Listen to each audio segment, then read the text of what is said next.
بسم اللہ الرحمن الرحیم۔ پردہ از صوفیہ مرزا، جرمنی۔ اسلامی اصطلاح میں پردہ سے مراد عورت کا اپنے جسم کو ہر بری نظر سے بچانے کے لیے ڈھانپ کر رکھنا ہے۔ پردہ کا یہ خدائی حکم عورت کی حفاظت کا ضامن ہے۔ یہ ڈھال ہے جو اسے کسی بھی مفسد خیال آدمی کے بد ارادوں سے محفوظ رکھتی ہے۔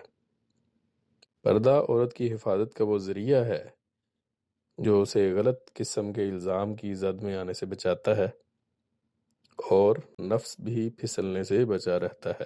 الغرض پردے کا حکم قادر مطلق نے عورت ہی کے تحفظ کی خاطر نازل فرمایا ہے۔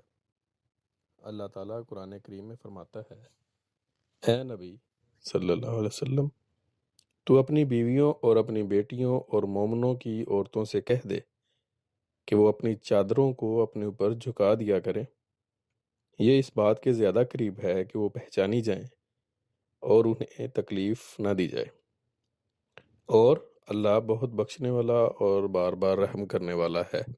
سورۃ الاحزاب آیت 60۔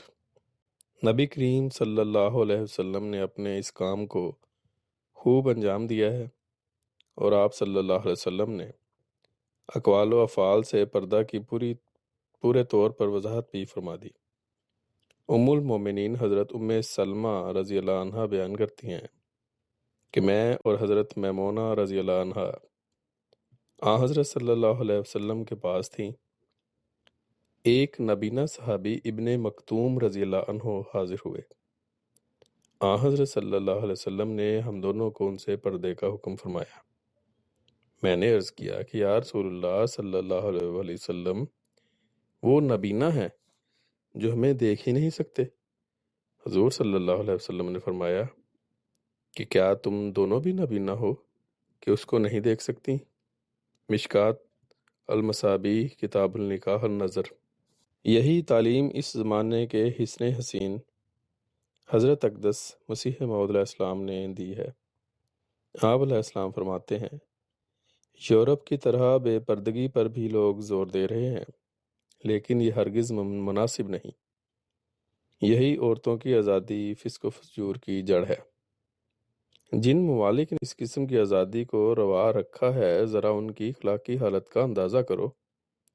اگر اس آزادی اور بے پردگی سے ان کی عفت اور پاک دامنی بڑھ گئی ہے تو ہم مان لیں گے کہ ہم غلطی پر ہیں، لیکن یہ بات بہت ہی صاف ہے کہ جب مرد اور عورت جوان ہوں اور آزادی اور بے پردگی بھی ہو تو ان کے تعلقات کس قدر خطرناک ہوں گے۔ بد نظر ڈالنی اور نفس کے جذبات سے اکثر مغلوب ہو جانا انسان کا خاصہ ہے۔ پھر جس حالت میں کہ پردہ بھی بے اعتدالیاں ہوتی ہیں اور فسق و فجور کے مرتکب ہو جاتے ہیں تو آزادی میں کیا کچھ نہ ہوگا۔ ملفوظات جلد 4 صفحہ 104 ایڈیشن 1988۔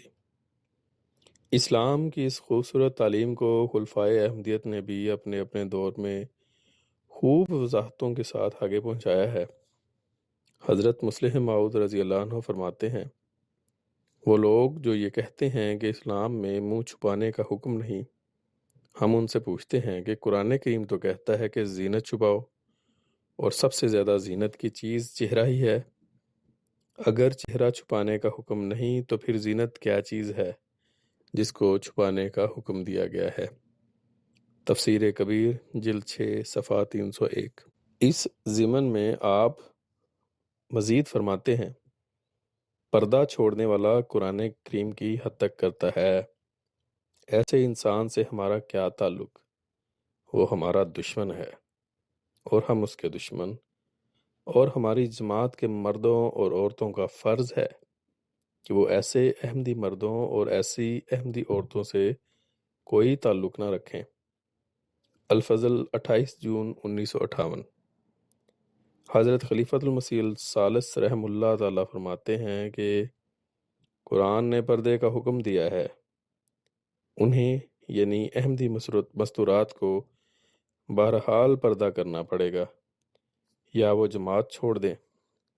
کیونکہ ہماری جماعت کا یہ موقف ہے کہ قرآن کریم کے کسی حکم سے تمسخر نہیں کرنے دیا جائے گا، نہ زبان سے اور نہ عمل سے۔ اسی پر دنیا کی ہدایت اور حفاظت کا انحصار ہے۔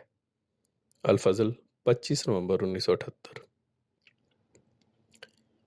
حضرت خلیفۃ المسیح الرابع رحم اللہ فرماتے ہیں، میں نے یہ محسوس کیا ہے اور بڑی شدت کے ساتھ اللہ تعالیٰ نے میرے دل میں یہ تحریک ڈالی ہے کہ احمدی مستورات بے پردگی کے خلاف جہاد کا اعلان کریں، کیونکہ اگر آپ نے بھی میدان چھوڑ دیا تو پھر دنیا میں اور کون سی عورتیں ہوں گی جو اسلامی اقدار کی حفاظت کے لیے آگے آئیں گی۔ الفضل 28 فروری 1983۔ ہمارے پیارے امام حضرت خلیفۃ المسیح الخامس اید اللہ تعالیٰ بنصر العزیز فرماتے ہیں، پردہ ایک اسلامی حکم بھی ہے اور احمدی عورت اور نوجوان لڑکی کی شان بھی ہے اور اس کا ایک تقدس بھی ہے۔ خطاب برموقع اجتماع لجنہ معلّہ UK، فرمودہ 19 نومبر 2006۔ درج بالا اقتباسات سے ہمارے لیے پردے کی اہمیت واضح ہو جاتی ہے اور اس کی سختی سے پابندی کرنے کا درس ملتا ہے، جو نہ صرف ہمارے اپنے اخلاقی و اطوار کی حفاظت کے لیے مفید ہے بلکہ ہمارے آئندہ آنے والی نسلوں کی نیک نامی اور دین و دنیا میں کامیابی کا بھی ضامن ہے۔ اللہ تعالیٰ ہمیں ظاہری و باطنی ہر دو لحاظ سے پردے کی روح کو سمجھنے اور اس پر عمل پیرا ہونے کی توفیق عطا فرمائے، آمین۔ الفضل 7 فروری 2023، بروز منگل، صفحہ 11، آواز محمد فاروق سعید، UK۔